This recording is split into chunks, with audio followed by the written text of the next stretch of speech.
Buenas noches, distinguidos estudiantes. Voy a explicar las primeras teorías dentro de la unidad evolución de las teorías administrativas.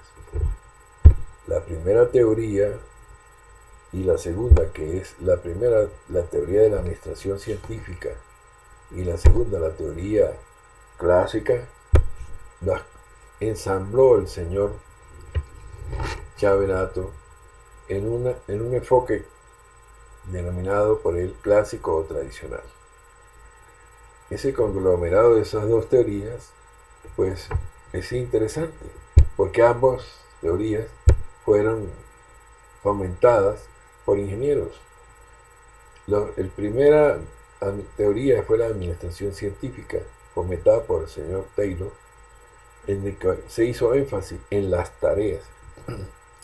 Aumentar la productividad mediante la eficiencia en el nivel operacional, la organización racional del trabajo, los aspectos básicos que planteó Taylor.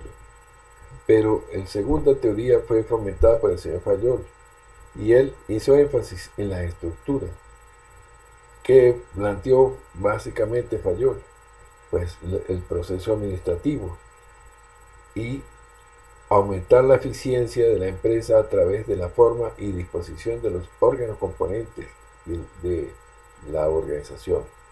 Veamos cada una en forma específica. En la teoría administrativa de la administración científica, el señor Frederick Winslow Taylor, que vivió entre los años 1856 y 1915, nació en Filadelfia, Estados Unidos, procedente de una familia denominada de cuáqueros. ¿Qué es esto? Pues son aquellos ciudadanos que tenían sus características de un sombrero bastante grande, alto, el sombrero negro, que eran lógicamente protestantes, que tenían sus responsabilidades muy fuertes, eran muy ahorrativos, muy organizados y muy estrictos. El señor Taylor pues era parte de esas familias. En el año 1878 inició su vida profesional Taylor como operario, es decir, obrero de la Midwall Steel Company, donde llega a ser capataz, jefe de taller e ingeniero después de graduarse en el Stevens Institute. Es el primer autor del principio administrativo moderno y padre de la administración científica. Va a abrir paso a la psicología en el ámbito de las organizaciones, es decir, la psicología industrial. Pero con el señor Taylor hubo otra serie de señores investigadores que propiciaron el desarrollo de esta teoría. Ellos fueron Harrington Emerson, Karl Barr, Frank Gilbert, Henry Gann, es decir, el de los famosos diagrama de Gann, y Lillian Gilbert y Frank Gilbert constituyeron una estructura que llamaron Terblight, que es bueno que ustedes lo revisen detenidamente. Aquí es donde se inicia lo que se denominó la era industrial o moderna, como lo dicen otros, y dejó atrás la agricultura y la artesanía. En esta teoría se fundamenta básicamente la racionalidad del trabajo del obrero. La suma de las eficiencias individuales permiten alcanzar la eficiencia organizacional, lo planteaba el señor Taylor. Ahora, él desarrolló dos periodos. El primer periodo de Taylor fue en 1903 y la denominó Administración de la Planta.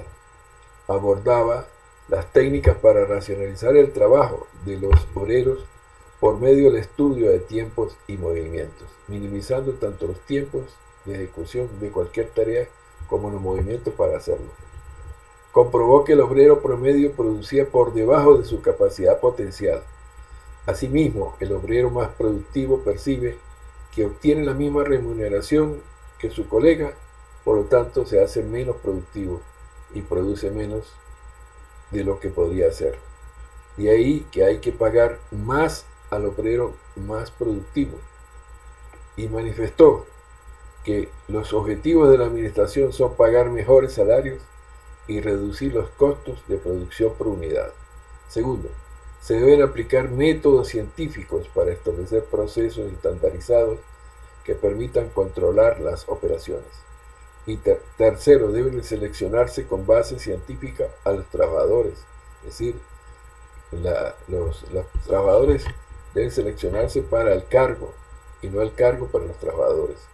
Cuarto, debe existir un adiestramiento que perfeccione sus actitudes, es decir, actitudes con P, sus capacidades. Quinto, la administración debe crear una atmósfera de íntima y cordial cooperación entre los trabajadores y garantizar la permanencia de ese ámbito, de ese ambiente psicológico, es decir, ese ambiente positivo, que después todo esto se va a denominar clima organizacional.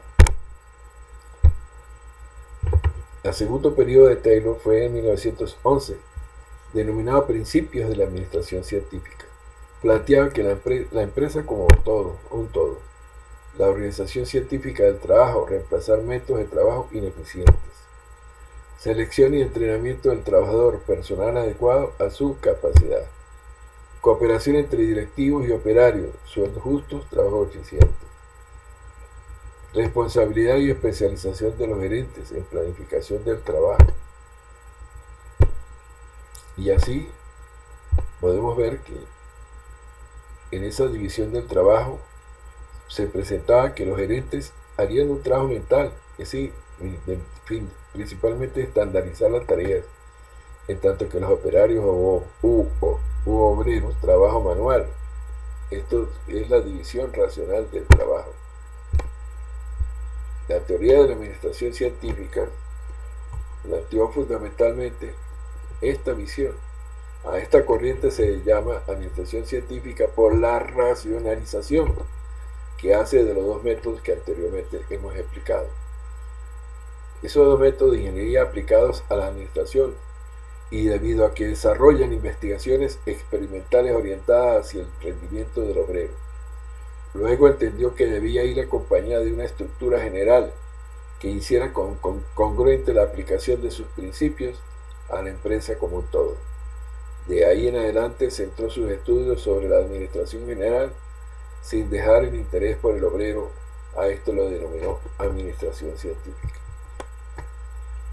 La escuela de la teoría de la administración científica planteó las siguientes características: salarios altos y lógicamente se logra bajos costos unitarios de producción porque hay mayor rendimiento.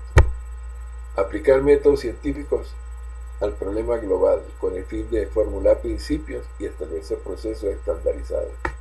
Los empleados deben ser dispuestos científicamente en servicios o puestos de trabajo donde los materiales y las condiciones laborales sean seleccionados con criterios científicos para que así las normas sean cumplidas. Los empleados deben ser entrenados científicamente para perfeccionar sus actitudes, sus capacidades. Debe cultivarse una atmósfera cordial de cooperación entre la gerencia y los trabajadores, mejorar el clima organizacional. La racionalización del trabajo productivo debería estar acompañada de una estructura general de la empresa que hiciese coherente la aplicación de sus principios. Los elementos de aplicación de la administración científica son: estudio de tiempo y estándares de producción, supervisión funcional, estandarización de herramientas e instrumentos, planificación de tareas y cargos, principios de sección, utilización de instrumentos para economizar tiempo, fichas de instrucciones, incentivos de producción por eficiencia en tareas, diseño de la rutina de trabajo. Sus principales aspectos podemos volverlos a plantear fueron los siguientes: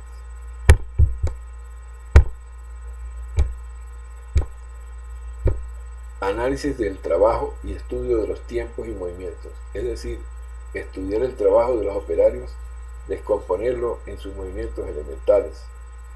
Segundo, estudio de la fatiga humana, lógicamente que los trabajos pesados, muy largos, que producen una baja eficiencia porque el personal se fatiga, se cansa. Tercero, la división del trabajo y especialización del obrero. La eficiencia aumenta proporcionalmente con la especialización de cada uno de los obreros. Cuarto, quinto y sexto, diseño de cargos y tareas. Un conjunto de tareas conforman un cargo. Los incentivos salariales y premios por producción. Premios e incentivos mayores para cuando los patrones pueden superados. Por ejemplo, se fija una cuota de producción y se supera, pues lógicamente se requiere un premio o un incentivo. El concepto de ómnibus económicos, y aquí nos detenemos para insistir en que esto es una de las cosas que más ha sido criticada de esta teoría y sobre todo el señor Taylor, cuando se plantea que toda persona está motivada por la recompensa salarial, solamente lo motiva el dinero.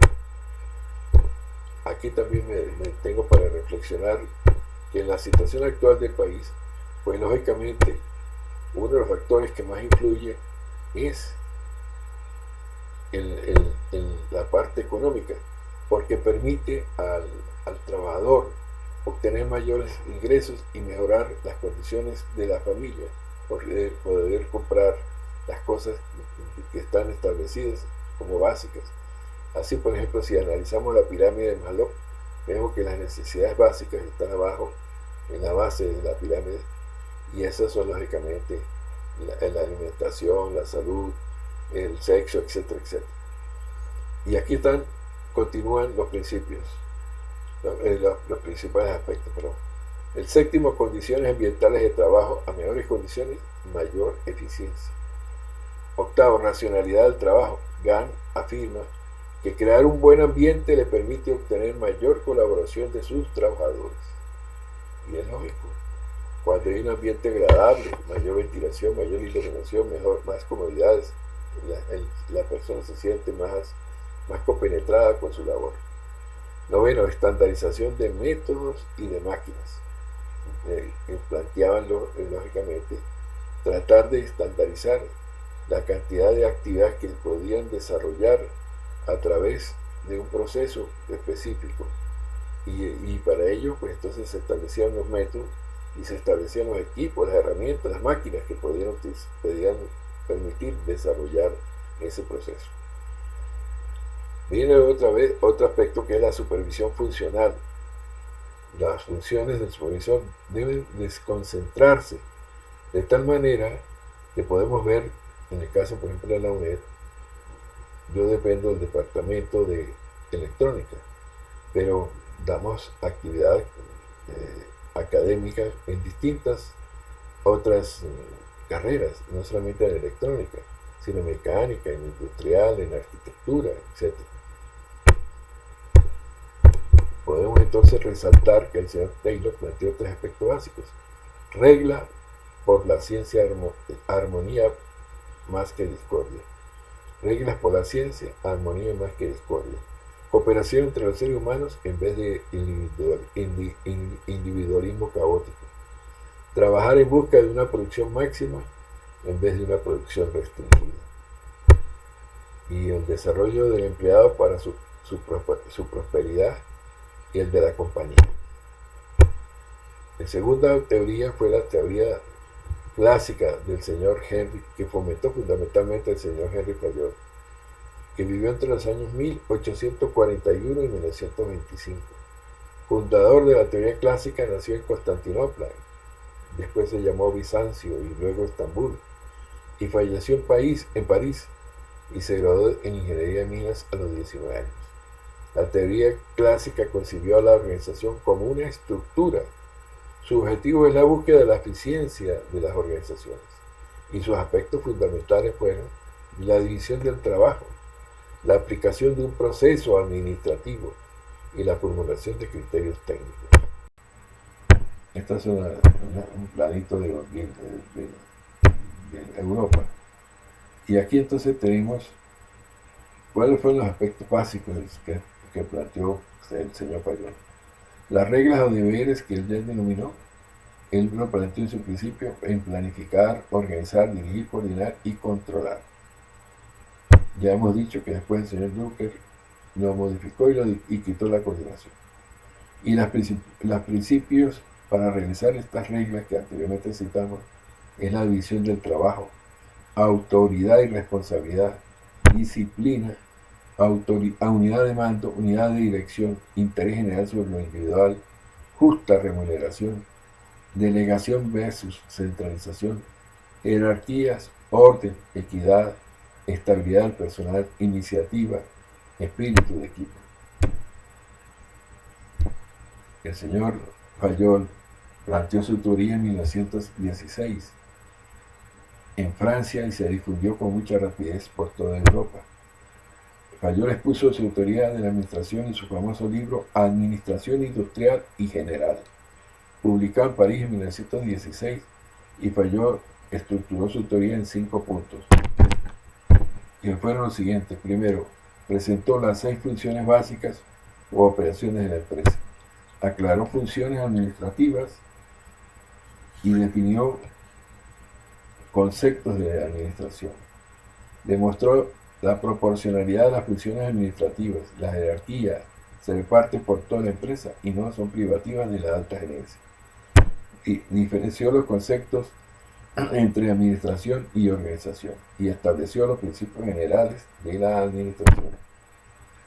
Pero con el señor con el señor Fayol, hubo otra serie de investigadores que apoyaron esta teoría clásica. Estuvo lógicamente Henry Fayol, pero también estuvo Lyndall Urwix, Luther Gulick, James Money, Hayes Denison y Stuart Chase. Ahora, ¿qué aportó los principales investigadores? El señor Henry Fayol presentó los aspectos que anteriormente hemos citado, las 6 funciones básicas, el concepto de administración, la proporcionalidad de las funciones administrativas, la diferencia entre administración y organización, los principios generales de la administración. Y el enfoque de él se centró en la teoría de la organización y su componente fue la administración como ciencia, teoría de la organización, división del trabajo y especial, del trabajo y especial, coordinación y concepto de línea y de estado. Recordemos que es línea aquellos que dependen y trabajan y activan todas las unidades de la organización. Y son aquellas asesoras de las distintas unidades de la organización. Linda Urwix planteó los siguientes elementos: investigación, previsión, planificación, organización, coordinación, dirección y control. Y sus principios fueron especialmente la especialización, la autoridad, la amplitud administrativa y la definición. Por su parte, Luther Gulick planteó una serie de elementos que fueron planificar, organizar, asesorar, dirigir, coordinar, informar y el presupuesto. ¿Cuáles fueron las funciones básicas de la empresa? Las funciones básicas que plantearon fueron funciones técnicas relacionadas con la producción de bienes o de servicios de la empresa, es decir, la producción. Las funciones comerciales relacionadas con la compra, venta e intercambio, es decir, la mercadotecnia. Las funciones financieras relacionadas con la búsqueda y gerencia de capital, es decir, la optimización. Las funciones de seguridad relacionadas con la protección y preservación de los bienes de las personas. Las funciones contables relacionadas con los inventarios, registros, balances, costos y estadísticas. Y las funciones administrativas relacionadas con la integración de las otras 5 funciones. Las funciones administrativas coordinan y sincronizan las demás funciones de la empresa, siempre encima de ellas.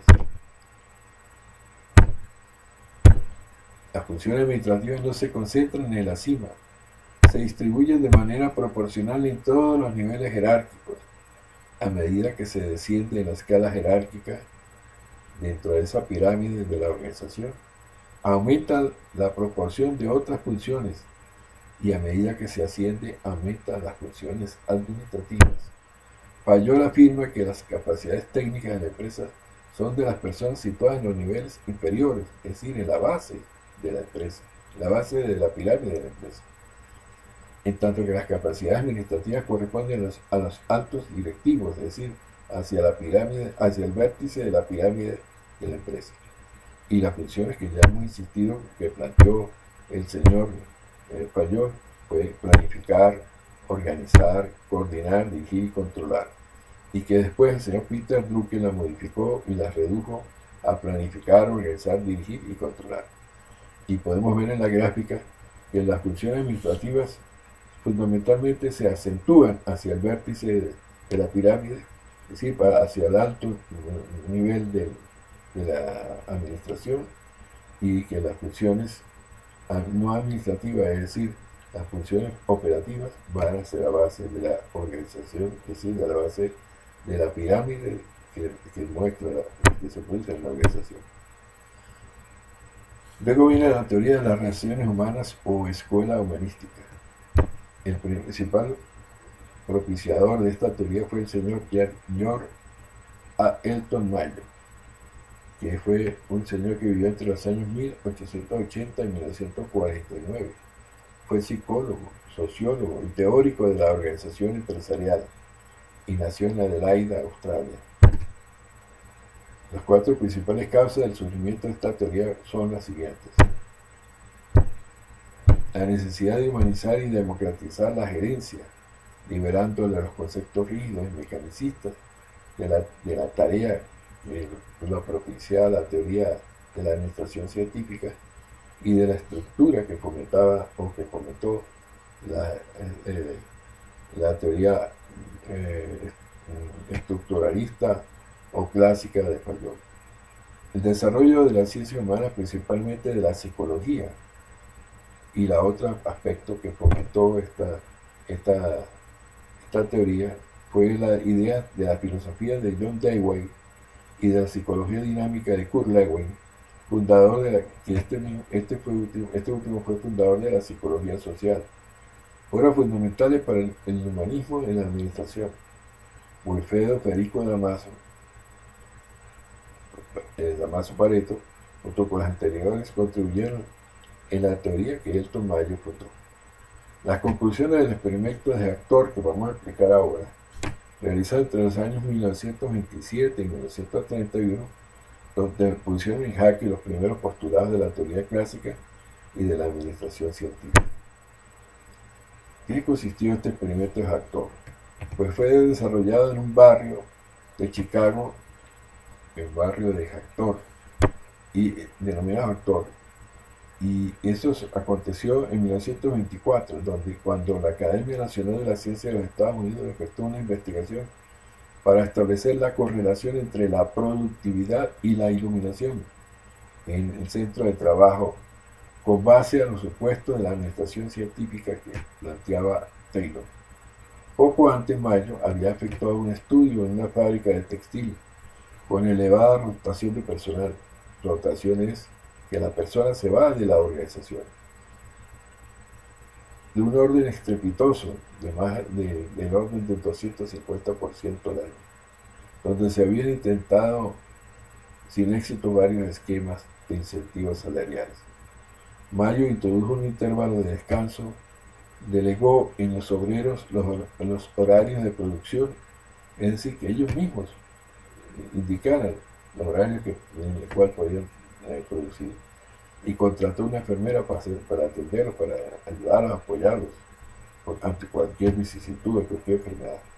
Al poco tiempo surgió el espíritu del grupo, la producción aumentó y la rotación de personal disminuyó. En 1927, el Consejo Nacional de Investigación inició el experimento en una fábrica de la Western Electric Company, situada en Chicago, en el barrio de Actor, y fue coordinado por Elton Mayo. ¿Quién fue esa empresa Western Electric Company? Esta empresa, ahí se produjo varias invenciones muy interesantes: el telégrafo, el teléfono, el galvanómetro y otra serie de instrumentos en el área de la electricidad. pero en este caso viene un experimento totalmente hacia el área de las ciencias sociales.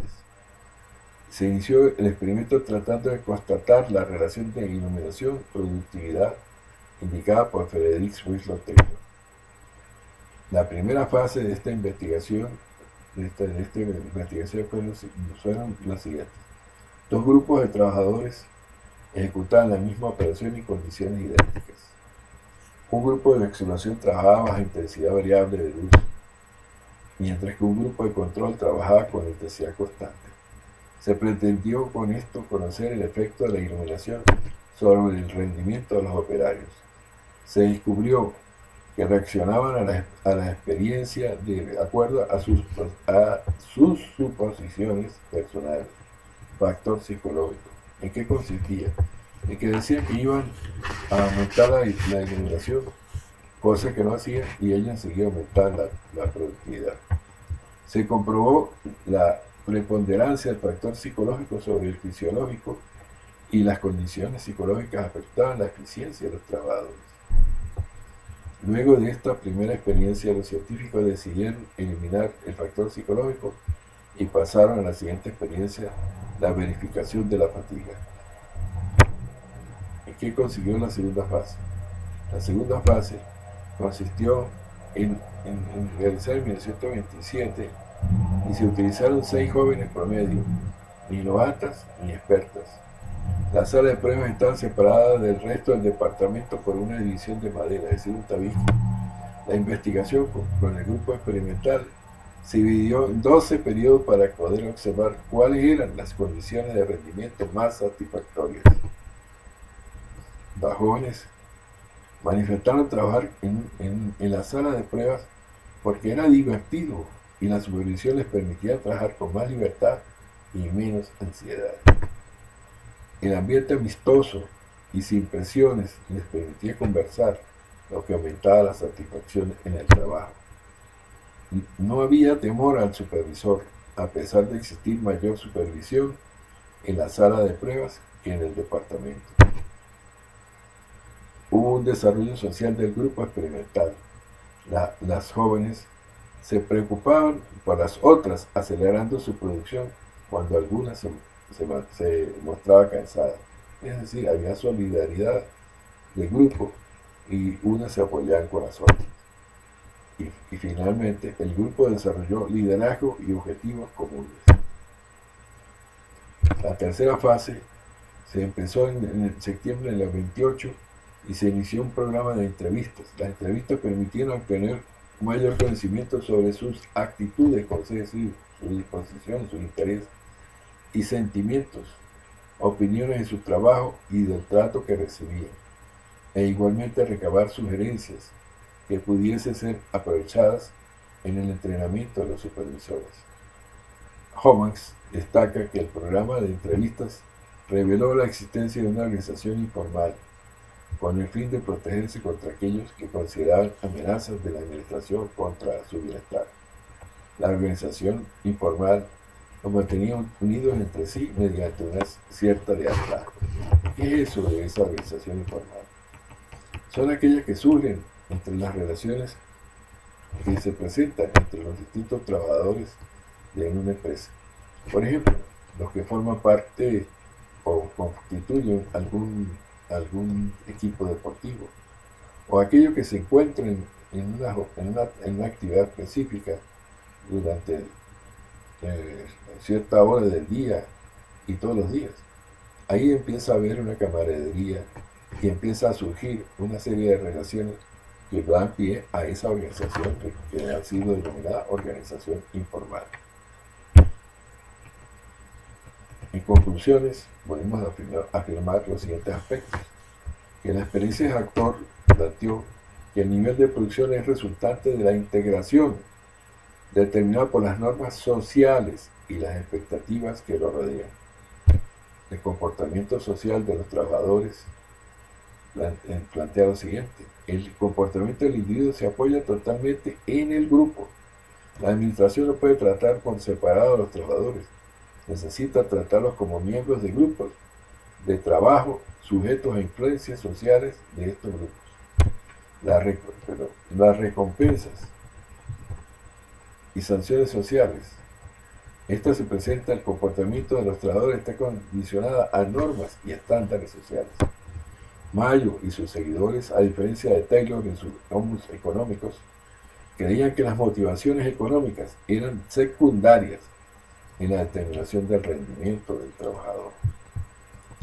Otras conclusiones fueron las siguientes. Los grupos informales se presentaban los siguientes aspectos. La empresa se concentró en el comportamiento social de los empleados, así como sus creencias, actitudes, conciencias, disposición e interés y expectativas, y pasó a ser una organización social. Las relaciones humanas, cada individuo es una personalidad diferente que incide en el comportamiento de las otras personas con las que mantiene contacto. La importancia del contenido del cargo. Para Mayo, la extrema especialización defendida por la teoría clásica no hace necesariamente más eficiente a la organización. Los trabajos simples y repetitivos tienden a ser monótonos y mortificantes, afectando negativamente las actitudes y la disposición y el interés del trabajador y reduciendo su eficiencia. Es lógico, una persona que coloca 50 tornillos en un mismo sitio durante un día, al final debe estar muy agotado. El énfasis de los aspectos emocionales. Los elementos no planificados del comportamiento humano se convierten en una faceta especial para casi todas las grandes figuras de la teoría de las relaciones humanas. Y en esta teoría de relaciones humanas surgen una serie de aspectos que vamos a insistir. La primera, motivación. El señor Kurt Lewin postuló la teoría de campo. El comportamiento humano se deriva de los hechos coexistentes. Estos están interrelacionados con los demás. Y así surge el ciclo motivacional, el proceso mediante el cual las necesidades condicionan el comportamiento humano. Las necesidades son dinámicas. La necesidad puede ser satisfecha, frustrada o compensada. Si nosotros estamos en un equilibrio y nos surge en un momento determinado un estímulo o incentivo que nos lleva a analizar o a presentar una necesidad, lógicamente surge una tensión y nos vamos a dedicar o vamos a compenetrarnos hacia la acción, es decir, a la acción de lograr satisfacer esa necesidad. Y si la logramos satisfacer, hay una satisfacción. Si no se logra satisfacer, pues lógicamente hay una frustración. Pero nosotros normalmente lo que hacemos es compensarlo, justificarla. Por ejemplo, queríamos tener un Mercedes-Benz o un Rolls-Royce o algo por el estilo, como vehículo nuestro. Pero lamentablemente las circunstancias económicas no me permitieron obtener sino una motocicleta. ¿Y qué hacemos? Bueno, justificamos y nos decimos, bueno, al fin y al cabo lo que yo aspiraba era tener un medio de transporte. Y así compensamos la situación para evitar llegar a la posición de frustración. Pero el otro factor es el proceso de comunicación. Para que la comunicación pueda ocurrir, se necesita un propósito expresado como un mensaje a transmitir. Veamos lo que ocurre en una emisora. En una emisora hay un señor que es locutor, que está al frente de un programa cualquiera y habla a través de un micrófono. ¿Qué ocurre en la emisora? Pues algo como lo que estamos viendo. Este mensaje es convertido en una forma simbólica, es decir, una codificación. Disculpen, pero no es de codificación, sino codificación. Y a través de algún medio, es decir, un canal, ya sea a través de un cable o a través de las ondas hertzianas, se transmite al receptor, quien lógicamente retraduce el mensaje del emisor. Y ahora sí hay una decodificación que lo lleva ¿a dónde? Al parlante del radiocito que tenemos en la casa.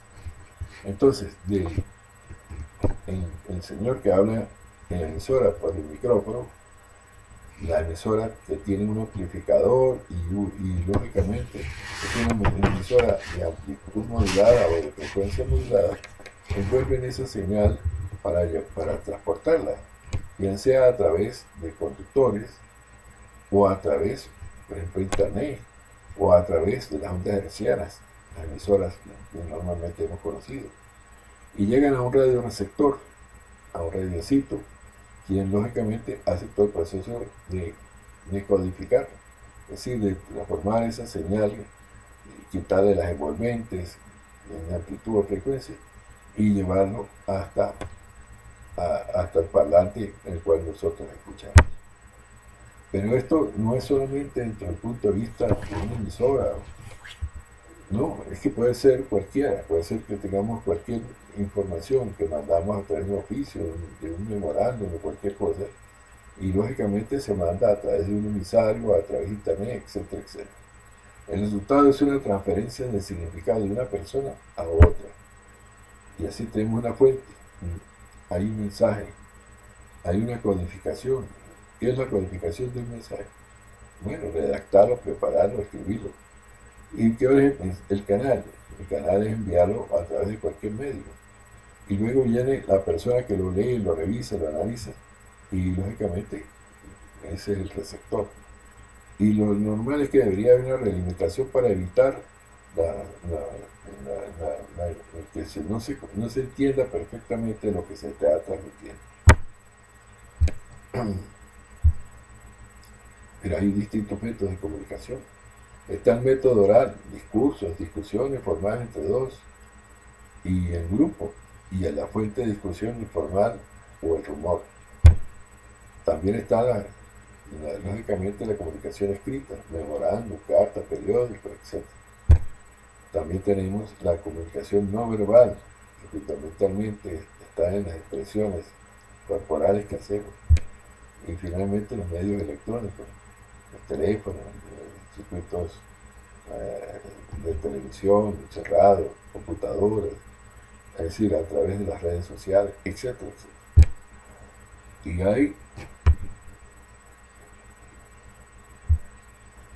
hay una reflexión, ¿cuál es la más eficaz? En un contexto organizacional, si uno está interesado en protegerse, hay un viejo refrán que dice, póngalo por escrito. Cuando empecé yo, en el año 73, en Cadape, decían, no lo digas, escríbalo. La investigación demuestra que combinar los métodos oral y escrito es superior a cualquiera de los dos separados.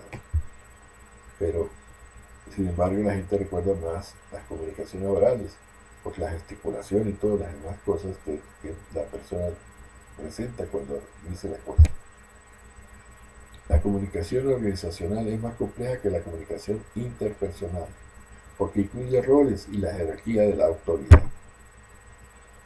La comunicación formal, guiada por la cadena de mando que conocemos, y la informal, que ya hemos conocido, es decir, las que se dan los corrillos en los sitios en que nos conversamos unos con nosotros y creamos las citas,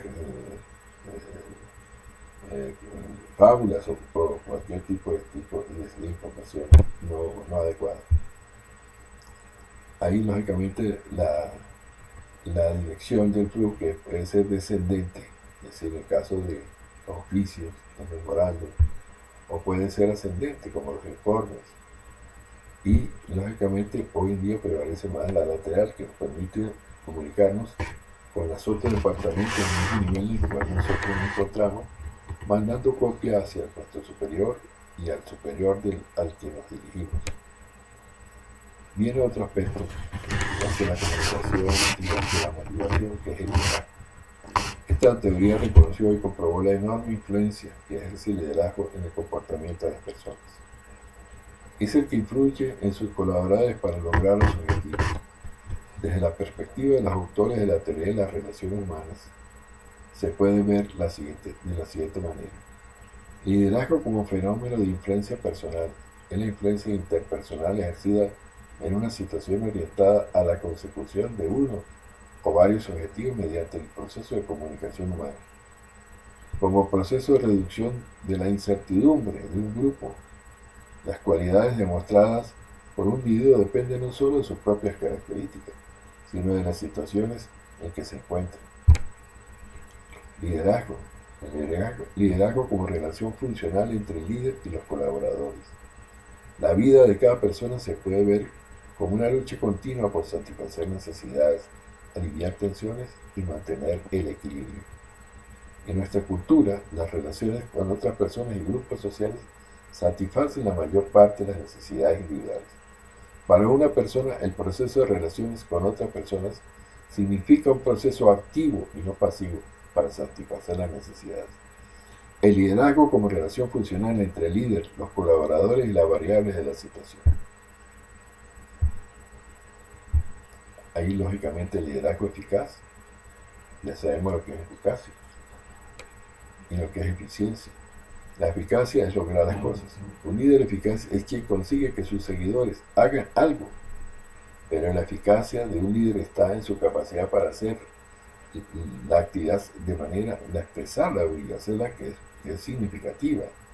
Dar a nosotros un sentido de comprensión de lo que está haciendo y sobre todo articularlo de modo que pueda comunicar sobre el significado de su conducta.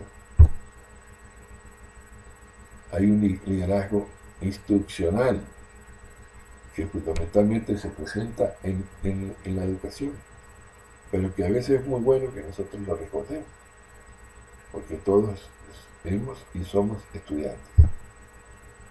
Su cometido es animar a los profesores, apoyarlos, supervisarlos, ser portavoz, incluso formador de ciertas prácticas y métodos de enseñanza eficaces. Se articula básicamente en 4 pilares. Primero, definir la misión, establecer metas escolares que enfaticen el logro de los alumnos.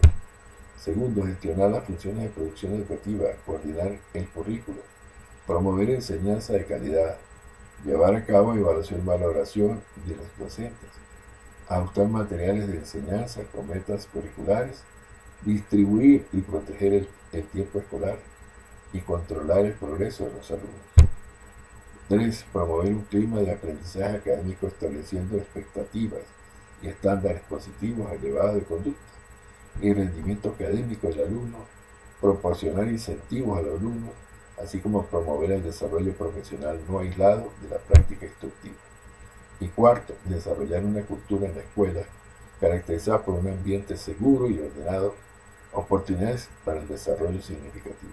Pero esto no es simplemente del sector educativo, esto es extrapolarlo a cualquier tipo de organización donde haya lógicamente un proceso de apoyar a los trabajadores tratando de que estos sean adiestrados en forma armónica y que aprendan a hacer las tareas de forma muy adecuada y que puedan ser bien organizadas, bien planificadas y lógicamente bien apoyadas por instructores que conozcan de la materia.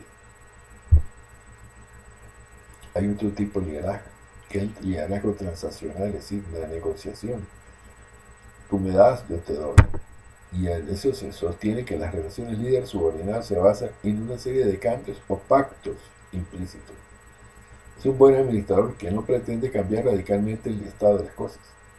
Hace concesiones mediante recompensas contingentes en función de la consecución de los resultados. Su regla de conducta es la adaptabilidad, o lo que es lo mismo, la satisfacción de las inquietudes de los subordinados para que el subordinado se esfuerce en la dirección adecuada. Gestión por excepción, corrección, realimentación negativa, crítica y sanciones. Y viene el liderazgo transformacional, que es uno de los más estimulados últimamente. El líder transformacional articula una visión para la organización, la comunica y logra aceptación y compromiso, reconoce y potencia a los miembros de la organización, orienta a transformar las creencias, actitudes y sentimientos de los seguidores, y no solo a gestionar las estructuras, sino influir en la cultura de la organización y orientarse hacia las personas más que hacia la organización. El liderazgo transformacional abandona las teorías del superhombre y su fuente de influencia se centra más en dar significado a la tarea. De este modo, la visión, la cultura y compromiso pasan a ser sus dimensiones teóricas más esenciales. Incluye 4 componentes. El carisma, desarrollar una visión. ¿Qué es el carisma? Aquella presencia de la personalidad de un gerente que lógicamente pues, en función de un líder, en función del líder, pues trata de la aceptación y la agradabilidad de sus colaboradores. Es la inspiración, es fundamentalmente motivar para altas expectativas, es servir de influencia, de entender cómo esta persona lo logra o hace cosas que los demás le permiten seguirlo, apoyarlo. La consideración individualizada es prestar atención, respeto y responsabilidad a sus seguidores, es decir, entender lógicamente los problemas de los demás. Es, como muchos lo plantean, ponerse los zapatos de los demás, es tratar de apoyarlo, de ayudarlo y de orientarlo, y no de afectarlo, sino lógicamente buscar la empatía, la estimulación intelectual, proporcionar nuevas ideas y enfoques que en forma muy razonada pueda motivarlo para lograr otra serie de aspectos. Pero hay un liderazgo interesante planteado por un señor que se llama Ronald Heifetz, que es un profesor de la Universidad de Harvard, que plantea el liderazgo de la siguiente concepción. Plantea que un líder se enfrenta a problemas que constituyen desafíos, ya sea técnicos o adaptativos. Las soluciones técnicas son un set predeterminado de respuestas. Usando su propia experiencia, él ejemplifica como el cirujano que opera a un paciente. Las soluciones adaptativas son de más largo plazo y requieren que el líder haga que su comunidad se haga cargo de su propia responsabilidad en el problema. En el mismo ejemplo, el médico trata de que el paciente se convenza de que debe dejar de fumar o de comer chatarra. Y el líder debe lograr que hagan sus liderizados cosas que no han hecho y soportar la presión de estos y soportar la presión que eso conlleva, además de cambiar su forma de aproximarse a los problemas. Viene ahora la teoría neoclásica. El señor Peter Drucker, al cual hemos planteado varias veces y que hemos indicado que ha sido considerado el padre de la gerencia. A finales de la Segunda Guerra Mundial vio que el mundo tuvo un notable desarrollo industrial y económico, que surgió la televisión, el motor de inyección y las telecomunicaciones. Y en base a esos criterios surgieron los siguientes aspectos. Primero, la gerencia es un proceso operacional compuesto de funciones. Ya la hemos hablado: planificar, organizar, dirigir y controlar. Dado que la gerencia abarca una variedad de situaciones empresariales, requiere fundamentarse en principios de valor explicativo y predictivo. Permite formular una teoría útil a la gerencia. Y la administración es un arte que, como la medicina o la ingeniería, debe apoyarse en principios universales. Aparte del señor Drucker, está William Newman, Ernest Dale, Ralph Davis, Lois Allen y Harold Combs. Las principales características de esta teoría neoclásica son las siguientes: énfasis en la práctica de la administración, reafirmación relativa de los postulados clásicos del señor Mayor, énfasis en los principios generales de administración, énfasis en los objetivos y los resultados, eclecticismo, es decir, tomar en consideración todas las demás teorías y tratar de ensamblarlas y considerarlas en esta teoría neoclásica. La teoría neoclásica tiene una serie de principios básicos de la organización. Prevalece la organización orientada a lograr los objetivos y a la producción de bienes y servicios, por lo que surge un conjunto de posiciones funcionales y jerárquicas. Esta teoría está relacionada con la administración por objetivos, que también liderizó el señor Peter Drucker. Los principios básicos de esta teoría neoclásica son muy parecidos y ideológicos, pero mejorados de la teoría clásica del señor Bayón y su grupo. La división del trabajo consiste en descomponer el proceso en pequeñas tareas. La especialización, cada órgano tiene funciones y tareas específicas y especializadas. La jerarquía surge de la estructura jerárquica que da pie a los niveles de autoridad. La distribución de la autoridad y la responsabilidad se origina en el área de autoridad en función del nivel jerárquico y la amplitud administrativa. Si vemos la pirámide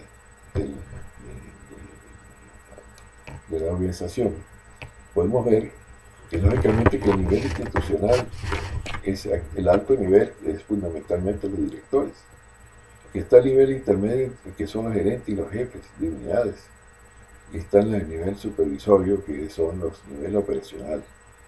De ahí surgen toda la serie de actividades que desarrollan los funcionarios y operarios, fundamentalmente los obreros, en la ejecución de tareas y operaciones.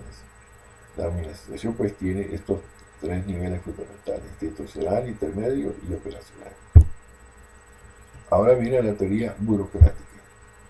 Se desarrolló en función de los siguientes aspectos: la fragilidad y parcialidad de la teoría clásica y de la teoría de las relaciones humanas, opuestas y contradictorias entre sí.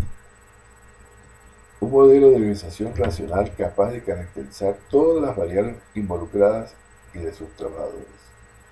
El creciente tamaño y complejidad de las empresas. El surgimiento de la teoría de la burocracia la fomentó el señor Max Weber, quien vivió entre 1864 y 1920. Era sociólogo alemán y fue el creador de la sociología de la burocracia. Se hizo famoso por la teoría de las estructuras de autoridad. El señor Max Weber, que cuando creó esta teoría, tenía un criterio totalmente diferente a esa burocracia que hoy se conoce, que es fundamentalmente aquel que no hace las cosas, que las gaveta o que pide mil cosas para hacer cualquier actividad. Mil cosas repetidas, y que hay que pasar por muchos organismos para poder desarrollar cualquier cosa. Así el señor Max Weber planteaba era ante una circunstancia que antes no había. Las organizaciones necesitaban ser eficientes y crear una serie de procesos que permitieran entender esa labor.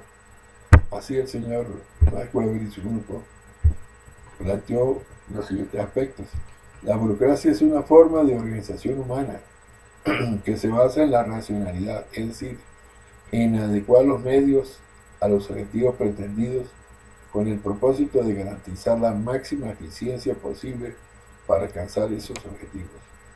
A pesar de que las organizaciones burocráticas ya existían en la antigüedad, pero es en el estado moderno, es decir, en el tiempo en que se produce la era industrial, que la burocracia se extendió a mayor escala.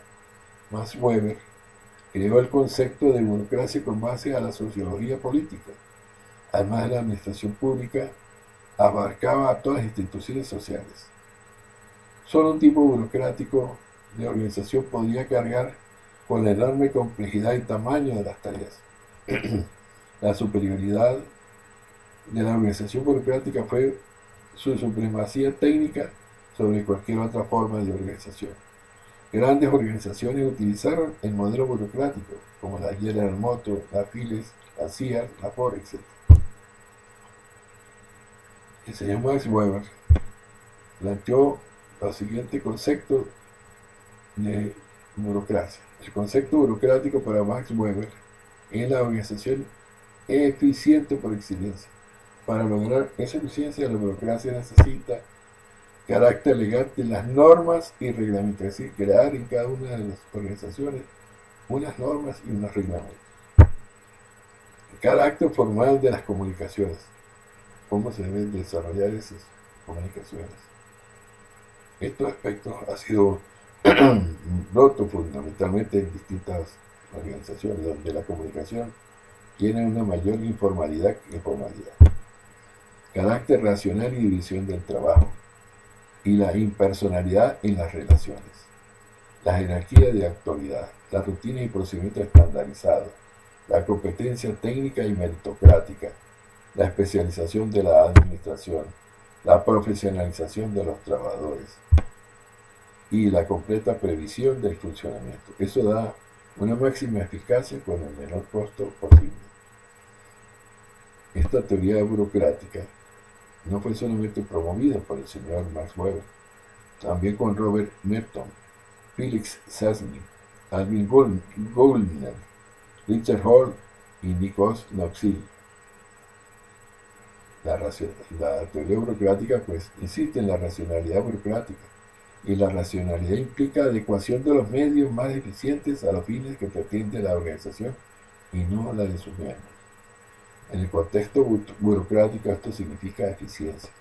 La racionalidad funcional, para Weber, se alcanza mediante la elaboración de reglas que sirvan para dirigir desde arriba todo el comportamiento encaminado a la eficiencia.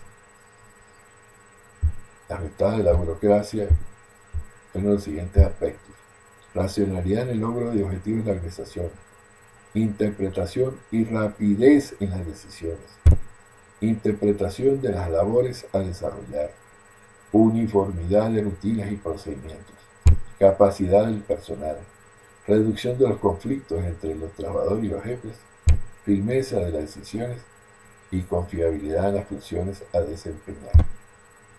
Las limitaciones de esta teoría de la burocracia fue la falta de interés por las relaciones informales. Recuérdense que en las relaciones humanas hablamos de lo informal y lo formal. La creación del ritualismo, rigidez y olvidar las verdaderas finalidades al aplicar rigurosamente las regulaciones. La tendencia a crear nuevas tareas innecesarias que dificultan el trabajo. La definición de los mínimos de trabajo de forma impersonal lleva a los trabajadores a esos mínimos, disminuyendo la eficacia de la empresa. La protección de trabajadores incompetentes, y los trabajadores que demuestren capacidades son los trabajadores que demuestren capacidades son ascendidos, y se les otorgan nuevas obligaciones hasta que alcanzan sus niveles de incompetencia. Viene ahora la teoría estructuralista. Esta teoría estructuralista es la denominada una sociedad de organizaciones. Según estos señores, plantean que vivimos en una sociedad de organizaciones.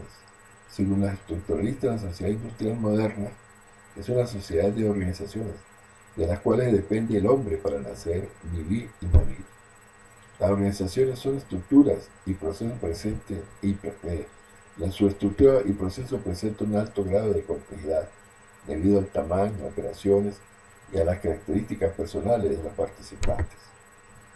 Hay lógicamente un análisis de las organizaciones.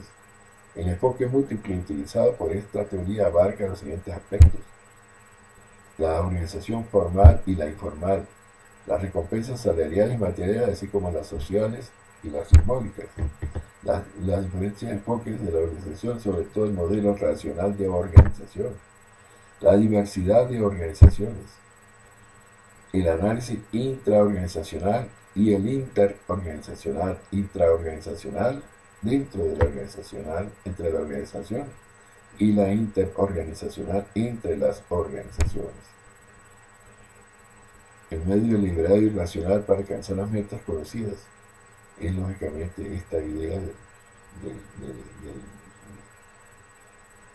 del modelo del racional de organización. Ahora, esta teoría estructuralista se originó por una serie de factores. La primera es la oposición surgida entre la teoría tradicional y la teoría de las relaciones humanas. La necesidad de considerar la organización como una unidad social y compleja, donde interactúan varios grupos sociales. La influencia del estructuralismo en las ciencias sociales y la repercusión de estas en el estudio de las organizaciones. El nuevo concepto de la estructura es el conjunto formal de dos o más elementos y que permanece inalterado.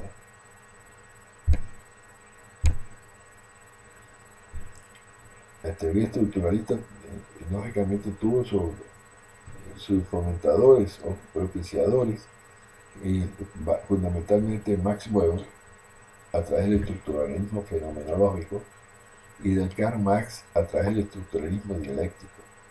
Es una síntesis de la teoría clásica formal y de la teoría de las relaciones humanas informal, inspirándose en estos enfoques de Max Weber y Karl Marx.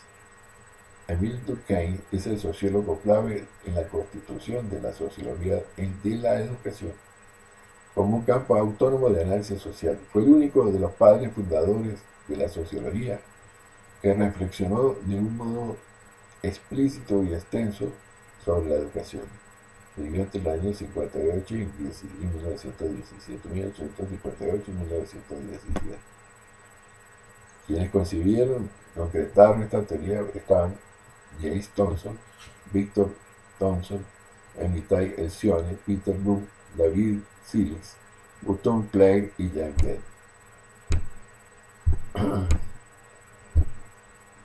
Y la característica de los estructuralistas, sus representantes son sociólogos. Estudian todo tipo de empresas y el medio que los rodea. Es una síntesis de las escuelas clásicas y de las relaciones humanas. Analiza grupos formales e informales, estudia las compensaciones sociales, materiales y los efectos de unas sobre las otras. Estudia las relaciones de la sociología con la administración. Dirige el análisis a todos los niveles de la organización. Es un método analítico y comparativo que estudia los elementos y fenómenos en relación por una totalidad.